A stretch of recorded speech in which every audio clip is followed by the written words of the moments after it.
باسم الآب والابن والروح القدس إلى واحد أمين. أهلا بحضراتكم في قناة البابا كرولوس وطماف إيرينا. من بعد سمكة القرش واللي عملته في السائح الروسي، أصبح المصيف إحدى مخاوف الشعب المصري. وبرغم كل جدتي شهيد الرب ماري جرجس الروماني أبو حربة راح يصيف على شط أبو تلات في اسكندرية. وقبل ما تقولولي بتخاطر في ولاية، اسمعوا الأول واحكموا بعدين.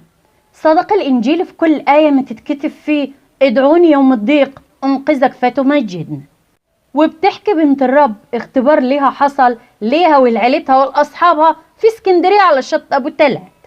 هي وقريبها ومجموعة من الأصدقاء قرروا إنهم يصيفوا، وكان موافق شهر رمضان. لقيوا إن في شهر رمضان هيبقى الجو الظروف مناسبة، وخصوصا إن الشط هيبقى فاضي مش هيبقى عليه إلا بعض المسيحيين، وخصوصا فيما قبل المغرب لما بعده بساعات. وما كانوش يعرفوا إن ده هيبقى من أحد الأسباب اللي هتعيشهم لحظات في رعب عميق. وبرغم إن لا في كافيه ولا كافتيريا ولا حتى سوبر ماركت فاتح ولا أي مطعم ولا في أي حد من فرق الإنقاذ ولا حتى العمالة اللي بتبقى على البحر، لكنهم كانوا مستمتعين جدا. ونزلوا في البحر في شط أبو تلات، واللي معروف إنه في حتة فيها غريق وبينقسم البحر جواه لمناطق فيها صدادات للأمواج. بعد الصدادات دي بتبقى فيه فتحة كبيرة، الفتحة دي متوصل للبحر وصدادات تانية وهكذا. وبتكمل بنت الرب حكايتها وتقول كان معايا بنت خالتي والموج سحبها لناحية الفتحة اللي محكي لكم عليها اللي بين الصدادات. والحتة اللي كانت فيها كانت عبارة عن بركة غويطة بتسحب على البحر اللي جوا، فقعدت تنادي علينا بعلو صوتها عشان حد يلحقها وينقذها. زي ما قلت لحضراتكم مفيش فرق إنقاذ والشط فاضي، وإحنا كعائلة مفيش حد فينا بيعرف يعوم.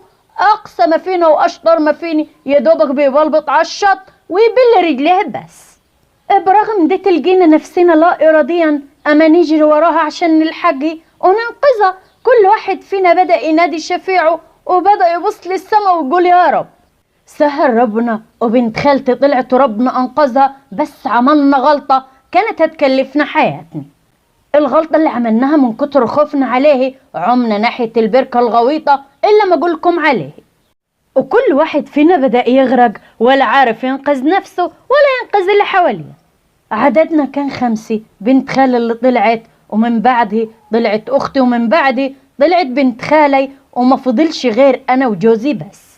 أنا عن نفسي كنت قادرة شوية أقاوم وعافر مع الموج، لكن جوزي وكأنه غرقان في طين.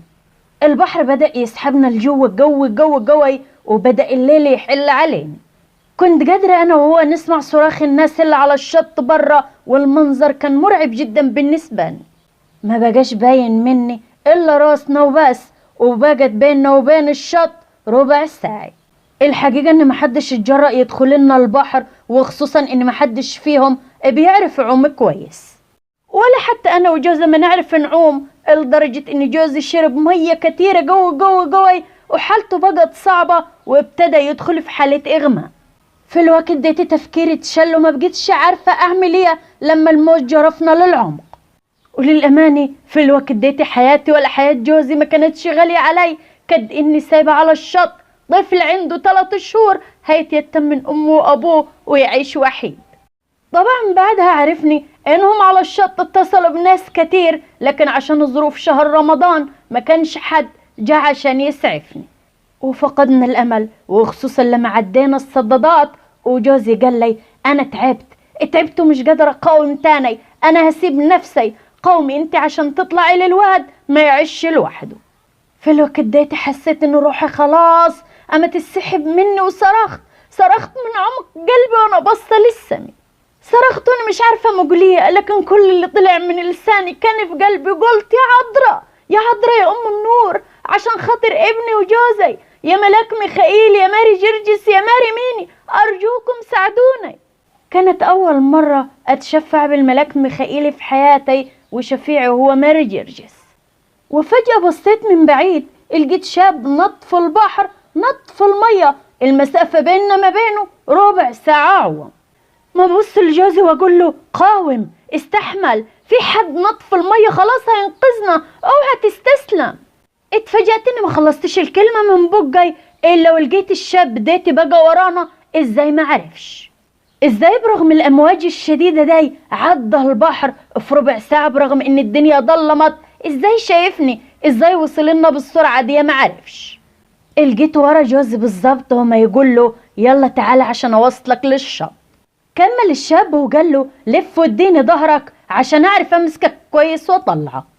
فصرخ جوزي وقال له ومراتي. قبل ما هو يرد كنت انا رديت عليه وقلت له خد جوزي الاول عشان شارب ميه وتعبان على الاخر، وارجع لي لو قدرت ترجع لي، واذا كان في عمري بقي. الليل حل وما كنتش قادرة احدد ملامحه كويس ولا قادرة اشوفه، لكن كنت قادرة كويس اسمع صوته الهادي الجميل وهو يكلمني. انا كل اللي كان على بالي ان خلاص جوزي هيتم انقاذه وهيروح لابني ومش مهم اني. لقيت فجأة الشاب ما يرد علي بمنتهى الحنية وبصوت هادي وجميل وما يقول لي هاخدكم انتوا الاتنين مع بعض. وبالفعل مسك جوزي كويس وجوزي نفسه مسك يدي، وقبل ما نقول باسم الصليب كنا وصلنا للشط. ازاي المسافة الواحد وحده برغم الامواج والليل ياخد ربع ساعة؟ ازاي احنا كواحد بيجر 2 غرقانين وتقال عليها يوصل للشط في ثانية؟ انا ما عرفش.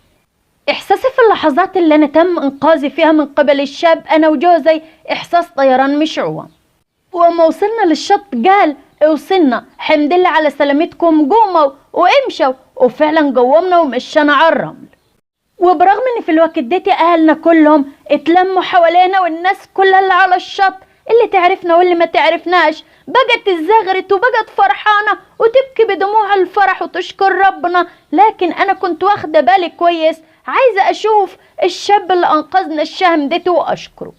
وعلى مدد الشوف لان الشط ما كانش عليه اي شماسي ولا اي حاجة تحجب الرؤية ما لقيتهوش، وكأنه اختفى فص ملح وداب. الشط مكشوف وبقيت زي المجنونة ادور عليه في كل مكان لكن ما لقيتهوش. صليت انا وجوزي وشكرنا ربنا وطلبنا انه ربنا يكشف عن صاحب المعجزة عشان نقدر نشكره. وفي نفس الليلة ربنا كشفني عن صاحب المعجزة وهو امير الشهداء ماري جرجس الروماني. لان جوزي شاف في المنام ماري جرجس الروماني على حصانه الابيض عمال يلف حواليه. ده غير انه كل ما اروح في مكان الاقي صورة الملاك الجليل ميخائيل رئيس الملائكة في كل الحتة، فعرفت انه الملاك ميخائيل وصى علينا امير الشهداء ماري جرجس الروماني وعمل المعجزة.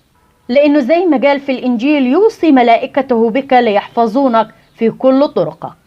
بركة شفاعتهم تستجيب طلباتكم في كل حين بمعجزات تخليكم تنسوا كل السنين اللي اكلها الجراد.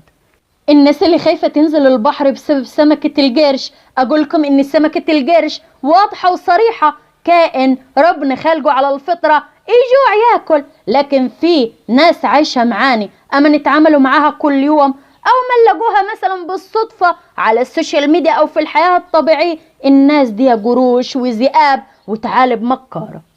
الناس دي مش واضحة زي القرش على الغريزة، لكن الناس دي لابسة توب حملان. الناس دي فاكرين الشر والذكاء والدهاء والمكر شطارة. ايوه فاكرينها شطارة وفاكرين اللي قدامهم ان غبي ما بيفهمش. لا بيفهم وبيفهمها وهي طايرة كمان، لكن بيراعي ربنا في كل خطوة اما يخطيها في حياته. الانسان اللي قلبه نقي اللي مش بيقابل الشر بالشر عشان يوم ما بيرفع ايده للسمي ويشتكيك ربنا بيستجيب في كل حاجة غالية عليك. والناس دي بتبقى عن قوة لانها قادرة فعلا ترد، عن قوة بتستحمل وعن قوة بتسكت عشان ربنا يتكلم في الوقت الحاسم.